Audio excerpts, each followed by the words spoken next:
Hello दोस्तों, स्वागत है आपका युगांतर की ऑनलाइन कक्षाओं में एक बार फिर से। आज हम करने वाले हैं पुस्तक अभ्यास पाठ 5 रहीम के दोहे का।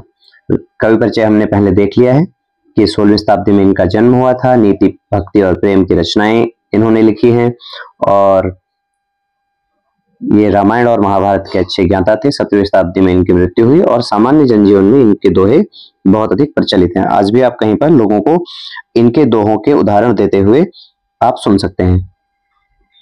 आगे है पाठ से में पहला मेरी समझ से, इसमें 2 प्रश्न आपको दिए होते हैं। तो पहला प्रश्न हमें भाव बताना है। रहीमन जिहुआ बावरी कही गई सरक पताल, आप तो कहीं भीतर रही जूती खाए कपाल। तो इस पंक्ति का इन पंक्तियों का हमें यहाँ पर भाव समझना है। तो रहीमन जिहुआ बावरी, रहीमदास जी कहते हैं कि जो जिहुआ है वो बावरी है अर्थात पगली है। कही गई सरक पताल, इसलिए वो क्या करती रहती है, उल्टी सीधी बातें करती रहती है। आप तो कहीं भीतर रही, और बातें कर जाने के बाद स्वयं तो मुंह के भीतर छिप जाती है। जूती खात कपाल, और उसका खामियाजा हमारे सिर को भोगना पड़ता है, अर्थात जूती खाता है कपाल। तो इसका हमें देखना है कि इसका भाव क्या है। पहली बात तो सोच समझकर बोलना चाहिए, दूसरा मधुर वाणी में बोलना चाहिए, तीसरा धीरे धीरे बोलना चाहिए, और चौथा है सदा सच बोलना चाहिए। तो सदा सच बोलना चाहिए कहीं नहीं लिखा है, धीरे धीरे बोलना चाहिए इसमें नहीं लिखा है, मधुर वाणी में बोलना चाहिए यह भी इसमें नहीं लिखा है। लिखा हुआ है सोच समझकर बोलना चाहिए। अगर हम सोच समझकर बोलेंगे तो हमारे कपाल को जूती नहीं खानी पड़ेगी। आगे देखते हैं। आगे है रहीमन देख बड़े इनको लघु न दीजिए डार।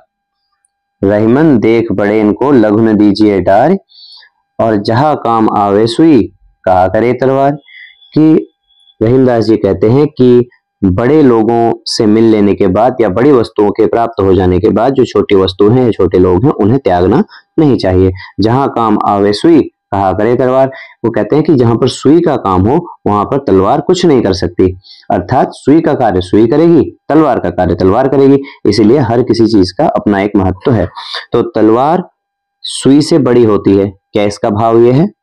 नहीं, ये तो नहीं है। सुई का काम तलवार नहीं कर सकती और तलवार का भी सुई नहीं कर सकती, लेकिन पूरे दोहे का भाव ऐसा नहीं है। तलवार का महत्व सुई से ज्यादा है, नहीं, सुई का भी अपना एक महत्व है, तलवार का ही नहीं है। चौथा जो ऑप्शन है वो कहता है कि हर छोटी बड़ी चीज का अपना महत्व है। यह बात सही है, हर छोटी चीज हो चाहे बड़ी चीज हो, हर किसी वस्तु का अपना एक महत्व है, अपनी विशेषताएं हैं, अपनी कार्यशैली है। तो ये सारी चीजें हैं। अब यहाँ पर जो इसका ख प्रश्न है उसमें पूछता है कि अपने मित्रों के साथ चर्चा कीजिए और कारण बताइए कि आपने यही उत्तर क्यों चुने। तो कारण क्या हो सकते हैं इनके पीछे? कारण ये हो सकते हैं कि पहले दोहे में रहीमन जिहुआ बावरी कही गई सरक पताल, तो यहाँ पर बात हो रही है किस चीज की? यहाँ पर बात हो रही है सोच समझकर बात करने की। तो इसलिए हमने सोच समझकर बोलने वाली बात का चयन किया। दूसरे में बात हो रही है चीजों के महत्व की, कि हर कोई छोटी बड़ी चीज महत्वपूर्ण है। हम यह नहीं कह सकते कि तलवार ही महत्वपूर्ण है, हम यह भी नहीं कह सकते कि सिर्फ सुई महत्वपूर्ण है। सभी का अपना अपना महत्व है, इसीलिए हर कोई चीज महत्वपूर्ण है। तो यहाँ पर हर छोटी बड़ी चीज के महत्व को दर्शाया गया है। आगे देखते हैं। आगे है मिलकर करें मिलान। मिलकर करें मिलान, हमने दोहों को पढ़ लिया है, उन्हीं के आधार पर हमें यहाँ पर मिलान करना है। हमें समझना है कि कहां पर किससे किसको मिलाया जा सकता है। स्तंभ 1 और स्तंभ 2 दिए गए हैं। पहला है रहीमन धागा प्रेम का, मत तोड़ो छिटकाए, टूटे से फिर ना मिले, मिले गांठ पर जाए। अब स्तंभ 2 में क्या है कि प्रेम के जो रिश्ते हैं उन्हें सहेज कर रखना चाहिए। प्रेम के जो रिश्ते हैं उन्हें सहेज कर रखना चाहिए, और अगर जल्दीबाजी में उन्हें हम तोड़ देते हैं तो दोबारा वह वैसे नहीं बन सकते। कहे रहीम संपत सगे बनत बहुत बहुरीत, विवत कसौटी जे कसे तेई सांचे मीत। इसका भाव क्या हो सकता है? इसका भाव हो सकता है कि सच्चे जो मित्र होते हैं वो विपत्ति के समय, विपदा के समय हमेशा आपके साथ रहते हैं। तरवर फल नहीं खाते है सरवर पिए न पान, यानी कि परोपकार की बात की गई है। सज्जन जो है वो परहित के लिए संपत्ति संचित करते हैं, तो परोपकार की भावना यहां पर है। आगे देखते हैं। आगे है पंक्तियों पर चर्चा। देखते हैं पंक्तियों पर चर्चा कैसे की जा सकती है। देखिए, दिए गए दोहों पर समूह में चर्चा कीजिए और उनके अर्थ और भावार्थ को अपनी लेखन पुस्तिका में लिखिए। अर्थ में बता देता हूं, लेखन पुस्तिका में आप स्वयं लिख लेंगे। देखिए रहीमन विपदा हूँ भली जो थोड़े दिन होए, रहीमदास जी कहते हैं कि कुछ दिन के लिए होने वाली विपदा भी अच्छी होती है, या कुछ दिन के लिए आने वाली विपत्ति भी अच्छी होती है, क्योंकि हित अनहित या जगत में जानि परस सब कोय। इससे यह पता लग जाता है कि इस जगत में कौन हमारा हित चाहने वाला है और कौन हमारा अनहित चाहने वाला है। ये इसका अर्थ हो गया, भाव हो गया। दूसरा है रहीमन जिह्वा बावरी कही गई सड़क पताल। रहीमदास जी कहते हैं कि जिह्वा बावरी है, उसको यह नहीं पता कि कब क्या बोलना चाहिए, कैसे बोलना चाहिए, इसीलिए वो सड़क पताल की बातें करती है, अर्थात उल्टी सीधी बातें करती है। उसको पता ही नहीं होता किस मौके पर क्या बोलना चाहिए। आप तो कहीं भीतर रही, और क्या होता है, आप अपने आप तो कहकर भीतर छिप जाती है, और इसका खामियाजा हमारे कपाल को भोगना पड़ता है, अर्थात जूती हमारा कपाल खाता है। रहीमदास जी इस दोहे के माध्यम से सोच समझकर बोलने की सलाह देते हैं। आगे देखिए, सोच विचार के लिए अगली जो पंक्ति है वो है, अगला जो शीर्षक है वो सोच विचार के लिए। यहां पर हम देखते हैं क्या है सोच विचार के लिए। भाई दोहों को एक बार फिर से पढ़िए, निम्नलिखित के बारे में पता लगाकर अपनी पुस्तिका में लेखन पुस्तिका में लिखिए। रहीमन धागा प्रेम का मत तोड़ो छिटकाए, टूटे से फिर ना मिले, मिले गांठ पर जाए। और आगे दिया हुआ है इस दोहे में, देखिए अब हमें समझना क्या है। इस दोहे में मिले के स्थान पर जुड़े, छिटकाए के स्थान पर चटकाए का प्रयोग भी प्रचलित है। कहीं कहीं यह दोहा इस तरीके से भी लिखा होता है जैसे यहां पर लिखा हुआ है।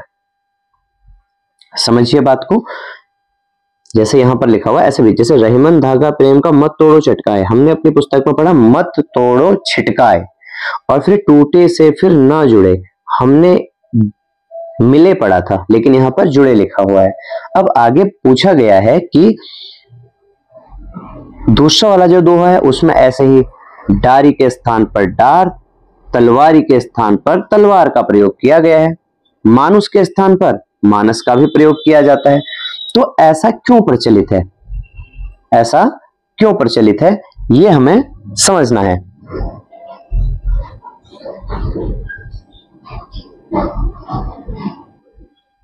हमें समझना है कि ऐसा क्यों होता है, यानी कि ये जो चीजें हैं ये प्रचलित क्यों हैं, ये हमें समझना है कि ये जो चीजें हैं वो प्रचलित क्यों हैं, अर्थात ये जो अलग अलग शब्दों का प्रयोग हो रहा है ये क्यों प्रचलित है। ऐसा इसलिए होता है कि जब कोई बात अलग भाषा में बोली जाती है तो, या फिर किसी दूसरे स्थान पर बोली जाती है, तो क्षेत्रीय भाषाएं और क्षेत्रीय बोलियों से कुछ शब्द उनमें जुड़ जाते हैं। अपने बोलने की सुविधा के अनुसार कई बार जो मनुष्य हैं वो इन शब्दों का प्रयोग कर लेते हैं, स्वयं ही वह मूल जो शब्दावली है उससे भिन्न होती है। तो ऐसा हो सकता है, भाषा का गुण है, भाषा जैसे जैसे आगे बढ़ती रहती है उसमें कुछ परिवर्तन आते रहते हैं, तो नए क्षेत्रीय शब्द जुड़ जाते हैं, कई बार दूसरी भाषाओं के शब्द भी जुड़ जाते हैं, तो ऐसा भाषाओं के साथ होता रहता है, यही इसका कारण है।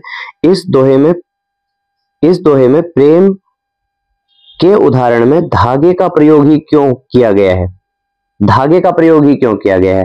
आप इस धागे के स्थान पर अन्य वस्तु सुझा सकते हैं, अपने सुझाव का कारण भी बताइए।